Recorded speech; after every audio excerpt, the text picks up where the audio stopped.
Assalamualaikum dear students, hope you all are doing well. I am Qurratul नूर। हमने class 9th का जो unit 1 है fundamental of chemistry, उसके हमने 2 टॉपिक्स यानी कि 2 लेक्चर्स हमने कर लिए हैं कवर। पिछली जो वीडियो मैंने बनाई थी वो मैंने मिक्सचर्स और कंपाउंड की बनाई थी, उसका लिंक और जो फर्स्ट लेक्चर है उसका भी लिंक मैं डिस्क्रिप्शन में डाल दूँगी इसी वीडियो के। तो आज हम एटॉमिक नंबर और मैस नंबर और रिलेटिव एटॉमिक मैस और एटॉमिक मैस यूनिट और how to find chemical formula वो सब हम देखेंगे, हाउ टू राइट कैसे लिखते हैं।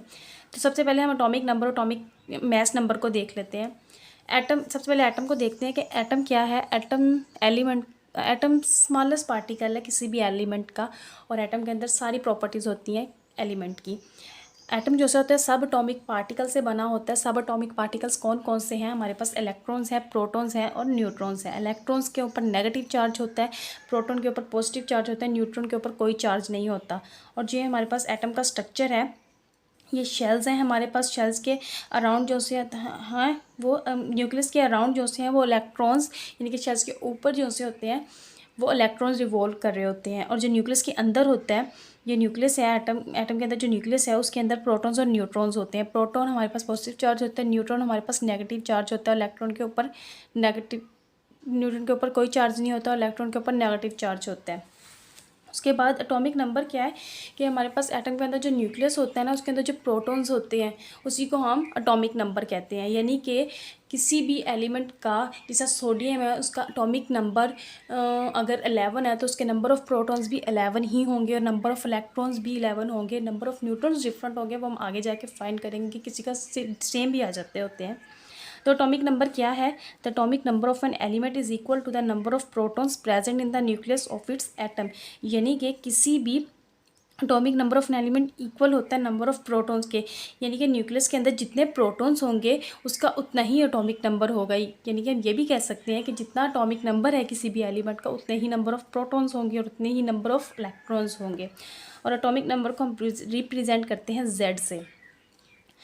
ये यहाँ भी वही कह रहा है, as all the atoms of an element have the same number of protons in their nucleus they have the same atomic number. Same protons होंगे तो सेम ही उसके एटॉमिक नंबर्स होंगे। इसी तरह एटॉमिक नंबर का ये भी है, atomic number is equal to number of protons और number of electrons. Number of protons कह दें या नंबर ऑफ इलेक्ट्रॉन्स कह दें। फॉर एग्जाम्पल, अगर एटॉमिक नंबर, जो एटॉमिक नंबर है हाइड्रोजन का वो Z, यानी कि एटॉमिक नंबर हम किससे रिप्रेजेंट करते हैं? Z से। अगर हाइड्रोजन का 1 है तो उसका 1 प्रोटॉन है उसके पास। अगर कार्बन का एटॉमिक नंबर 6 है तो उसके पास भी 6 प्रोटॉन्स हैं, तो उसके प्रोटॉन्स भी 6 हैं और इलेक्ट्रॉन्स भी 6 हैं। इसी तरह ऑक्सीजन का एटॉमिक नंबर अगर 8 है तो उसके नंबर ऑफ़ प्रोटॉन्स और इलेक्ट्रॉन्स भी 8 होंगे। अगर सल्फ़र का एटॉमिक नंबर 16 है तो उसके पास 16 ही प्रोटॉन्स होंगे और 16 ही इलेक्ट्रॉन्स होंगे। मैस नंबर क्या है? मैस नंबर है, the mass number is the sum of number of protons and neutrons present in the nucleus. मैंने क्या कहा था कि न्यूक्लियस के अंदर, एटम के न्यूक्लियस के अंदर क्या चीज़ है? प्रोटॉन्स होते हैं और न्यूट्रॉन्स होते हैं, ये दोनों इक्वल होते हैं मैस नंबर के। It is represented by symbol A. Symbol A से हम रिप्रेजेंट करते हैं मैस नंबर को और कैलकुलेट करते हैं। ए इज़ इक्वल टू, ए हमारे पास क्या है? Mass number. ए से रिप्रेजेंट करते हैं मैस को। और जेड हमने क्या कहा था? जेड हमारे पास एटॉमिक नंबर है और प्लस एन। न्यूट्रॉन्स तो हमने फाइंड करने हैं इसमें, ठीक है। मैस नंबर में मैस नंबर किसके इक्वल होता है? प्रोटॉन्स और न्यूट्रॉन। सम होता है प्रोटॉन्स और न्यूट्रॉन का। तो प्रोटॉन्स हमें पता होता है जितने एटॉमिक नंबर होते हैं उतने ही प्रोटॉन्स होते हैं। न्यूट्रॉन्स हमने फाइंड करने हैं। न्यूट्रॉन्स हम कैसे फाइंड करेंगे? मैस नंबर को फाइंड करने का फॉर्मूला ये है। और अगर हमें न्यूट्रॉन्स को फाइंड करना है तो न्यूट्रॉन को फाइंड करने का फॉर्मूला क्या है कि एन को यहीं पर रहने दो और ये जो जेड है ना ये उधर को ले जाएँ। जेड उधर को लेके जाएंगे तो माइनस जेड हो जाएगा। ये पॉजिटिव है ना। किसी भी, हमने मैथ में देखा, किसी भी अगर हम किसी भी क्वेश्चन को हम उधर लेके जाते हैं तो वो चेंज हो जाती है माइनस में। अगर माइनस में है तो वो पॉजिटिव में चेंज हो जाएगी। इसी तरह एन नंबर ऑफ़ न्यूट्रॉन्स हैं। फॉर एग्जांपल, हाइड्रोजन एटम के पास अगर 1 है, 1 प्रोटॉन है और कोई भी न्यूट्रॉन नहीं है in its nucleus, its mass number A is equal to 1 + 0। ठीक है, ये हमने उधर लगाई है ना पीछे। A is equal to Z + N। ठीक है। ये हमारे पास मैस नंबर फाइंड करने के लिए होता है। हमें एटॉमिक नंबर अगर किसी भी एलिमेंट का पता है तो हमें उसका मैस नंबर भी पता होना चाहिए। अगर हमने नंबर ऑफ़ न्यूट्रॉन्स अब फाइंड करने हैं, हमें पता है न्यूट्रॉन्स का फॉर्मूला हमने बताया था, ये n इधर ही रहने दें और जो z है उधर जाके -z हो जाएगा। तो ए हमारे पास हाइड्रोजन का एटॉमिक नंबर कितना होता है, 1 होता है, उसका मैस नंबर भी 1 ही होता है, तो ये 0 हो जाएगा। नंबर ऑफ़ न्यूट्रॉन 0 होंगे और हाइड्रोजन का प्रोटॉन कितने होंगे, 1 होंगे, इलेक्ट्रॉन भी 1 होंगे। इसी तरह फ्लोरीन है, फ्लोरीन का एटॉमिक नंबर 9 होता है, तो इसके नंबर ऑफ़ प्रोटॉन्स भी 9 होंगे। तो अगर हम n = a - z, A atomic number क्या था, हमने क्या कहा था, ये मैस नंबर है। ए जो सा है वो मैस नंबर को रिप्रेजेंट करता है और जो z है वो एटॉमिक नंबर को रिप्रेजेंट करता है। तो मैस इसका 19 होता है, फ्लोरीन का 9, 9, 18 और 1 19। इसका एटॉमिक मैस जो सा होता है वो 19 होता है, यानी कि मैस नंबर, एटॉमिक मैस भी कह देते हैं, मैस नंबर भी कह देते हैं। 19 है, उसको हम -9 से करेंगे तो हमारे पास 10 आ जाएगा, 10 हमारे पास न्यूट्रॉन्स आ जाएंगे। इसके बाद हमारे पास बहुत इंपॉर्टेंट टॉपिक है रिलेटिव एटॉमिक मैस और एटॉमिक मैस यूनिट। तो रिलेटिव एटॉमिक मैस में सबसे पहले बताऊंगी कि रिलेटिव मैस क्या होता है। रिलेटिव एटॉमिक मैस से पहले रिलेटिव मैस समझना ज़रूरी है। मैं कहती हूँ कि हम किसी शॉप पे जाते हैं, अगर हम 1 किलो मैंगोज़ लेते हैं या 1 किलो कोई भी फ्रूट लेते हैं, एप्पल लेते हैं, बनाना तो नहीं, एप्पल लेते हैं, ऑरेंजेस लेते हैं, कोई भी अगर हम 1 किलो लेते हैं तो हम उसको वो क्या करेंगे, मैयर करेंगे, उसको कंपेयर करेंगे ना, उसको मैयर करेंगे हम 1 किलोग्राम किसी भी स्टोन से या किसी भी जो उनके पास होता है मेजरमेंट में। तो एक साइड पे हम 1 किलो मैंगोज़ रख देंगे और एक साइड पे 1 किलो स्टोन रख देंगे, ठीक है, तो वो इक्वल हो जाएंगे। 1 किलो स्टोन है हमारे पास और 1 किलो मैंगोज़ हैं, तो ये क्या होगा, the mass of mangoes is the relative mass of the 1 kilogram. ठीक है, जो मैस होगा ना मैंगोज़ का वो रिलेटिव मैस होगा 1 किलोग्राम का, यानी कि जितने ही मैंगोज़ हैं उतने ही स्टोन हैं, यानी कि 1 किलोग्राम अगर मैंगोज़ हैं तो 1 किलोग्राम का स्टोन भी उसी जगह दूसरी साइड पे पड़ा हुआ है, तो वो इक्वल हो जाएंगे। और ये हमारे पास स्टैंडर्ड यूनिट होता है जो हमने यूज़ किया होता है किसी भी चीज़ को कंपेयर करने के लिए। हमें मैंगो को किसके साथ कंपेयर किया, स्टोन के साथ। तो ये कंपेरेबिलिटी जो सी होती है ना वो होता है रिलेटिव एटॉमिक मैस, यानी कि हमने रिलेट किया है मैंगोज़ को स्टोन के साथ। ठीक हो गया। मैंने इधर सब चीज़ें लिखी हुई हैं कि आप लोगों को आसानी हो जाए। We relate it with stone, हमने रिलेट किया है मैंगोज़ को स्टोन के साथ, तो it is a relative atomic mass of stone. तो ये रिलेटिव एटॉमिक मैस है स्टोन का। अब अगर हम देख लेते हैं अपनी रियल एग्जांपल, अगर हम एटम लेते हैं कोई भी, अगर हम मैंगोज़ की जगह एटम ले लेते हैं तो हम एटम हमें पता है बहुत ही स्मॉलेस्ट होता है, बहुत ही छोटा होता है, हमने अपनी बुक में भी देखा होगा कि atom is too small to be determined practically. हम उसको इस तरह तो नहीं फाइंड कर सकते, तो हम उसकी जगह एक कंपाउंड लेते हैं कार्बन, एलिमेंट लेते हैं कार्बन 12, तो हम कार्बन 12 का मैस लेते हैं। अब हम देखते हैं, सबसे पहले हम डेफिनेशन देख लेते हैं कि हमारी बुक में डेफिनेशन डिफाइन क्या क्या रहा है वो। The relative atomic mass of an element is the average mess of an atom of that element. ठीक है, एक एलिमेंट लिया, उसको हमने कंपेयर किया दूसरे के साथ जिसको हमने एवरेज, दोनों को इक्वल लेके आना है, as compare to 1/12 the mass of an atom. और दूसरा जो सा होता है उसके हमने 12 पार्ट्स बनाने हैं, और पहले वाले के साथ जिसका जिसके 12 पार्ट्स हैं, 12 हैं उसके आइसोटोप, और दूसरे वाले को हमने 12 इक्वल पार्ट्स में डिवाइड करना है, दोनों को हमने इक्वल लेके आना है, उसको ही रिलेटिव एटॉमिक मैस कहते हैं। अब मैं आप लोगों को समझाती हूँ कि क्या कह रहे हैं वो ये कह रहा है कि हम एटम को तो नहीं कर सकते इसके ज़रिए, तो हम कार्बन का लेते हैं, कार्बन 12 आइसोटोप क्या होते हैं कि जिसमें जो एलिमेंट्स होते हैं ना हैविंग डिफरेंट मैस, उनके मैस नंबर जो से होते हैं, जो कि हमारे पास ए है वो डिफरेंट होते हैं, बट एटॉमिक नंबर जो जेड है वो सेम होते हैं, उसको हम आइसोटोप्स कहते हैं। ये याद रखिएगा, ये आगे जाके हम पढ़ेंगे। अगर हमने एक बैलेंस में हमने एक साइड पे कार्बन 12 लिया और दूसरे साइड पे कार्बन 12 लिया, तो ये मैस इनका इक्वल है ना दोनों का। अगर हम कहते हैं कि हमने एक साइड पे कार्बन 12 ही लिया, कार्बन 12 किसको कहते हैं, कार्बन 12 उस कार्बन को कहते हैं जिसका एटॉमिक मैस जो सा होता है, यानी कि हमने कार्बन को कार्बन 12 क्यों कहा है, क्योंकि कार्बन का जो एटॉमिक मैस है ना वो 12 है। कार्बन का एटॉमिक नंबर क्या होता है, 6 होता है ना, ठीक है, और उसका एटॉमिक मैस जो सा होता है वो 12 होता है, इसलिए हम इसको कार्बन 12 कहते हैं। अगर हमने एक साइड पर कार्बन 12 लिया और दूसरे साइड पर भी कार्बन 12 लिया है तो ये इक्वल है, ठीक है, इसके भी 12 है एटॉमिक मास, इसका भी 12 है एटॉमिक मास, तो इक्वल है, बैलेंस है, ये रिलेटिव एटॉमिक मास इसका इक्वल है। अगर हम लेते हैं कार्बन 12 और दूसरी साइड पे हम कार्बन के जो यूनिट्स हैं, कार्बन के 12 जो यूनिट्स हैं उसको डिवाइड कर देते हैं इक्वल पार्ट्स में, 12 यूनिट्स ऑफ कार्बन। यानी कि अगर हम इधर कार्बन 12 लेते हैं और इसको हम तोड़ लेते हैं, यानी कि इसके 12 यूनिट्स बना लेते हैं, 1 2 3 4 5 6 7 8 9 10 11 और ये 12, हम इसके 12 यूनिट्स बना लेते हैं, तो ये क्या होगा कि मैस ऑफ कार्बन, जो मैस ऑफ कार्बन है is equal to 12 units of carbon. ठीक है, 12 यूनिट्स ऑफ कार्बन के इक्वल है। अब हम कह सकते हैं तो ये इक्वल ही है, इधर कार्बन 12 है, यानी कि इसका एटॉमिक मास जो है कार्बन का 12 है, और इधर 12 इक्वल यूनिट्स हैं, तो ये दोनों इक्वल ही होंगे, बैलेंस ही हैं एक दूसरे रिलेट किया हमने कार्बन 12 को 12 यूनिट्स ऑफ कार्बन के साथ, यानी कि हर यूनिट को हमने डिवाइड कर दिया, कार्बन के हर यूनिट को डिवाइड कर दिया, उसी को हम रिलेटिव एटॉमिक मास कहते हैं। हम अगर दूसरी एग्जाम्पल देख लेते हैं, मास ऑफ ऑक्सीजन। ऑक्सीजन का एटॉमिक नंबर कितना होता है 8 और इसका मास होता है 16, एटॉमिक मास कितना होता है 16। अगर हम ये हमारे पास 12 यूनिट्स हैं कार्बन के हमारे पास ये 12 यूनिट्स हैं, कार्बन 12 के 12 यूनिट्स हैं ये हमारे पास, और अगर हमने इधर ऑक्सीजन ले लिया, ऑक्सीजन 16, ठीक है, तो जब हम ऑक्सीजन 16 यहाँ पे रखेंगे तो ये क्या होगा, ये भारी है ना, इसके पास तो 12 यूनिट्स हैं, इसके पास 16 है, तो ये नीचे हो जाएगा और ये ऊपर हो जाएगा। ठीक है, इसके ऊपर ज़्यादा वज़न आ गया ना, और हमने इसको इक्वल लेके आना है, इससे कार्बन को ऑक्सीजन के इन दोनों को इक्वल लेके आना है, तो हम कार्बन के अंदर 4 यूनिट्स और ऐड कर देंगे तो हमारे पास 16 बन जाएगा। तो ये हमारे पास क्या आ जाएगा, 16 यूनिट्स आ जाएंगे हमारे पास कार्बन 12 के। ठीक है, जिससे हम कह सकते हैं mass of oxygen is equal to 12 units of carbon 12, तो दोनों इक्वल हो जाएंगे। इधर 16 है ऑक्सीजन का, इस ऑक्सीजन के आइसोटोप, इधर 16 यूनिट्स है कार्बन 12 के, तो हमारे पास इक्वल आ गया। इसी को हम रिलेटिव एटॉमिक मास कहते हैं। सेकंड है हमारे पास मैस ऑफ सोडियम का अगर हम ले लें, सोडियम का एटॉमिक नंबर क्या होता है 11 होता है, और उसका एटॉमिक मास 23 होगा।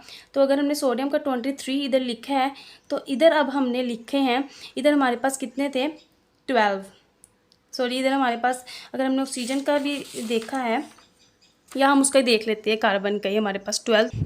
ठीक है, तो हमारे पास इधर 12 थे कार्बन के, तो ये नीचे को चला जाएगा, इसके ऊपर ज़्यादा वजन आ जाएगा, क्योंकि इसके पास तो 23 है एटॉमिक मास इसका, तो इसके पास तो 12 यूनिट्स हैं कार्बन के, तो हम इसके अंदर 11 और ऐड करेंगे तो 23 यूनिट्स हमारे पास कार्बन 12 के बन जाएंगे, तो ये इक्वल हो जाएगा रिलेटिव एटॉमिक मास। एटॉमिक मास यूनिट क्या है, इसी तरह अगर इधर हाइड्रोजन होता और इधर कार्बन 12 भी होते, तो हाइड्रोजन का तो एटॉमिक नंबर 1 होता है ना, और उसके बाद एटॉमिक मास भी 1 होता है उसका, तो हम हाइड्रोजन के 12 यूनिट्स इधर रखेंगे तो वो इक्वल हो जाएंगे 12 यूनिट्स ऑफ कार्बन के, यानी कि कार्बन 12 के इक्वल हो जाएंगे, तो दोनों बैलेंस में आ जाएगा। इसी तरह हम बैलेंस में करने के लिए, जिसके पास थोड़ी चीज़ होगी उसको बैलेंस में करने के लिए उसके अंदर और यूनिट्स डाल दे तो वो उसके इक्वल हो जाएगा। इसी को हम रिलेटिव एटॉमिक मास कहते हैं। एटॉमिक मास यूनिट क्या होता है, यानी कि हमारे पास कार्बन के पास 12 यूनिट्स हैं, अगर हम 12 यूनिट में से एक यूनिट ले लें तो उसको हम एटॉमिक मास यूनिट कहते हैं। 12 यूनिट में से अगर हम एक यूनिट ले लें तो उसको एक यूनिट को हम कहेंगे एटॉमिक मास यूनिट।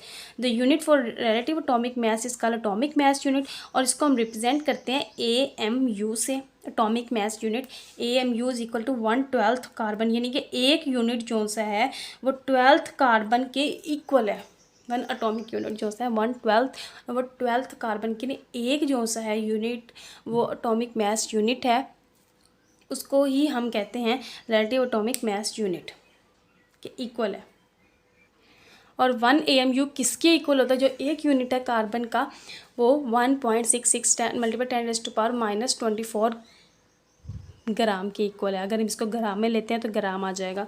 और हमारे पास बुक में जैसे एग्जांपल्स हैं ये वाली, मैस ऑफ प्रोटॉन हमारे पास ये है, मैस ऑफ न्यूट्रॉन्स हमारे पास ये है, और मैस ऑफ इलेक्ट्रॉन्स हमारे पास ये है AMU। अगर इनको ग्राम्स में चेंज करेंगे तो ये आ जाएगा। ठीक हो गया। उसके बाद है how to write chemical formula. हम देखते हैं कि जिस केमिकल फार्मूलाज, कंपाउंड्स को हम केमिकल फार्मूला क्यों हम लिखना चाह रहे हैं, क्यों राइट करना चाह रहे हैं कंपाउंड्स को केमिकल फार्मूला से।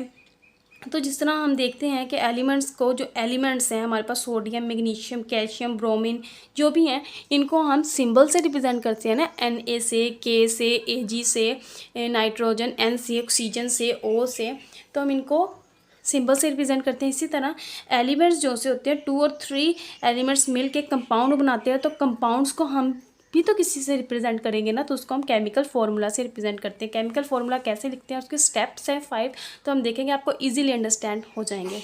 Symbols of 2 elements are written.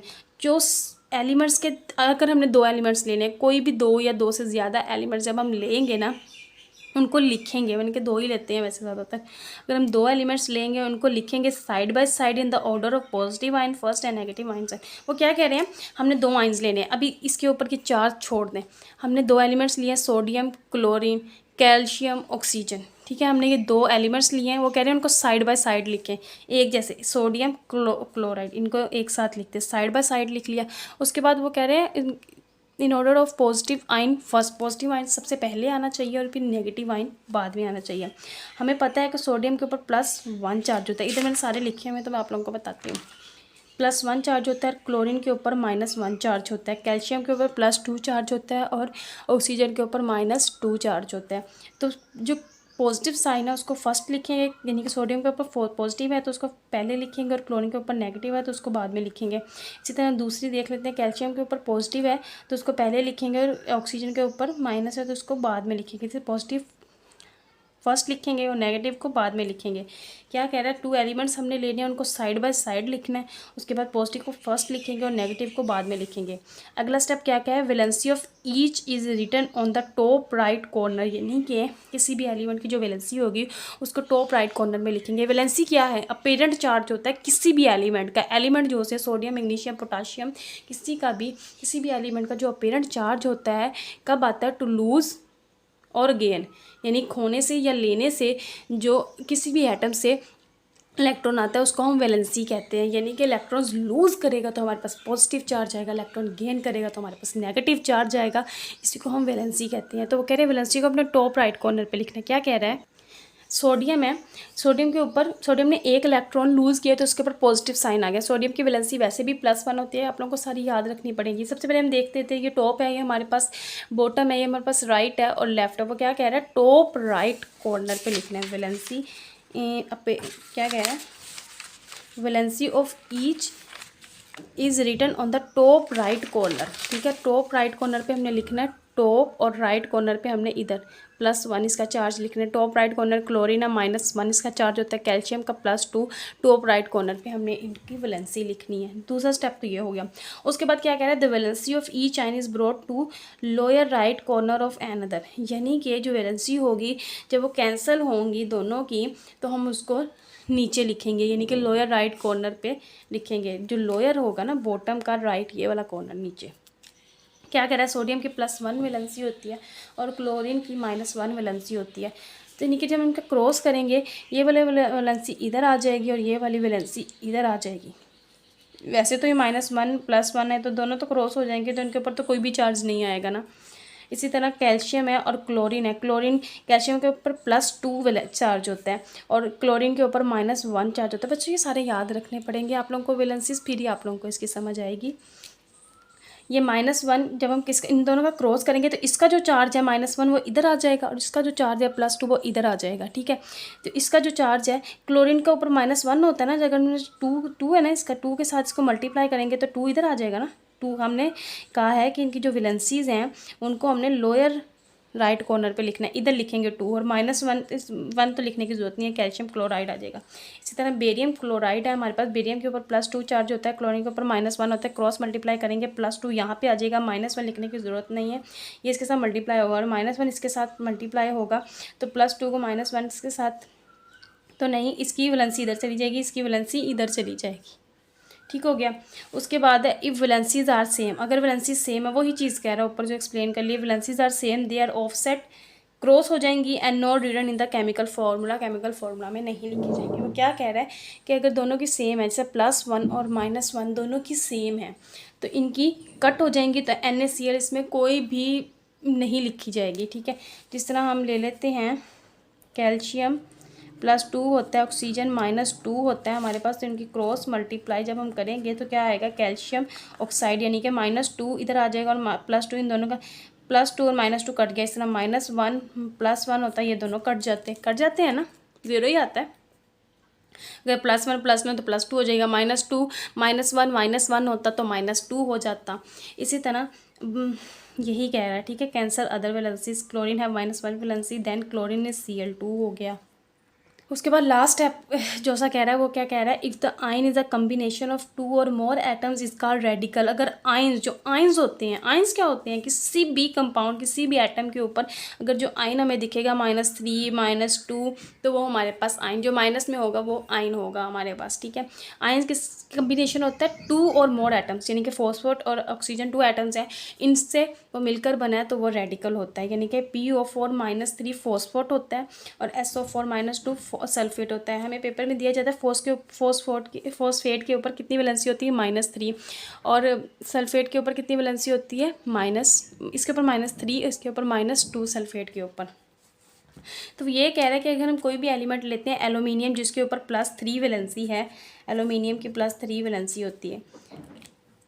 अगर +3 एल्यूमिनियम की वैलेंसी है तो एल्यूमिनियम को +3 इधर लिखेंगे और सल्फेट के ऊपर -2 होता है ना, सल्फेट के ऊपर -2, इसका क्रॉस मल्टीप्लाई करेंगे तो -2 इधर आ जाएगा और +2 इधर आ जाएगा। ये नहीं करना कि बच्चे देखें कि 2 को इसके साथ 4 2 ज़ा 8, या 4 और 2 को प्लस करना है, या 3 को 4 के साथ प्लस करना है, ऐसा कुछ भी नहीं करना है। इन दोनों को बस मल्टीप्लाई, जो -2 है इसके ऊपर जो वैलेंसी है वो इधर आ जाएगी, इसके ऊपर जो वैलेंसी है वो इधर आ जाएगी, यानी कि Al इसके ऊपर 2 था इधर आ जाएगी और सल्फेट ब्रैकेट में चला जाएगा क्योंकि इसके पास भी ये 4 है ना, तो इस तरह मिक्स हो जाएंगे, इसको ब्रैकेट में डाल देंगे और ये जो 3 है वो इधर आ जाएगा। इसी तरह कैल्शियम के ऊपर +2 होती है, फॉस्फेट के ऊपर -3 होती है, तो ये -3 इधर चली जाएगी कैल्शियम के 3, और जिसका जो +2 है वो इधर आ जाएगा, PO4 और ये 2, कि ये वाला कंपाउंड ऐसे ही लिखना है, PO4 इधर 2 आ जाएगा। ये सारों की वैलेंसीज दिए हैं, ये देख लें। यहाँ से था टॉपिक। अगला मैं नेक्स्ट स्टार्ट करूँगी empirical formula, molecular formula, common जो मोल है, आयनिक फैक्टर जो सारे हैं वो हम आगे डिस्कस करेंगे नेक्स्ट लेक्चर में। बाकी तो डिस्क्रिप्शन में मैं बाकी तो वीडियोज़ का लिंक डाल दूँगी। Thank you.